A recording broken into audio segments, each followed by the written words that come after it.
Biden remains a free man for now, and that could change at his sentencing hearing in December. As John Jessup explains, it may likely include heavy penalties for the president's son. Although Hunter Biden will no longer face a jury of his peers, his guilty plea means he could face up to 17 years in prison and more than $1 million in fines. Biden remained silent, refusing to answer questions as he left the U.S. District Court in California.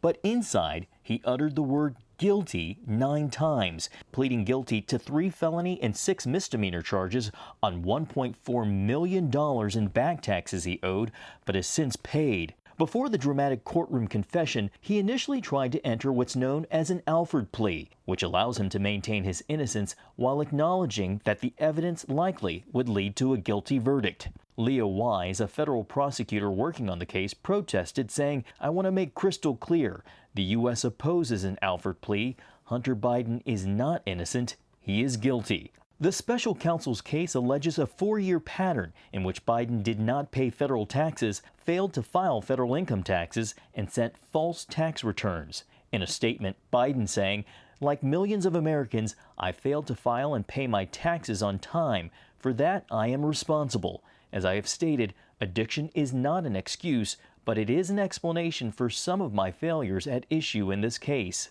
Biden's attorney telling the court Thursday the surprise decision was made to spare his family from being called in as witnesses to testify about personal details of Hunter's life as a drug addict, like they did at Biden's firearms trial in Delaware. The jury there found him guilty in that case in June.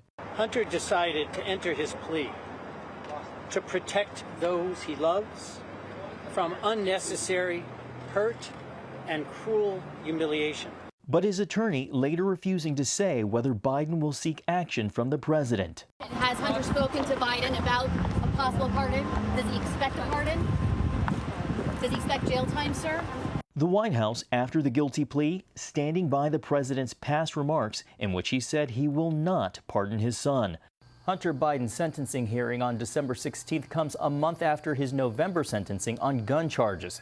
The judge in the tax case could take into account that Biden's paid his taxes in full, although the Washington Post reports he will also weigh his felony conviction in Delaware. John Jessup, CBN News, Washington.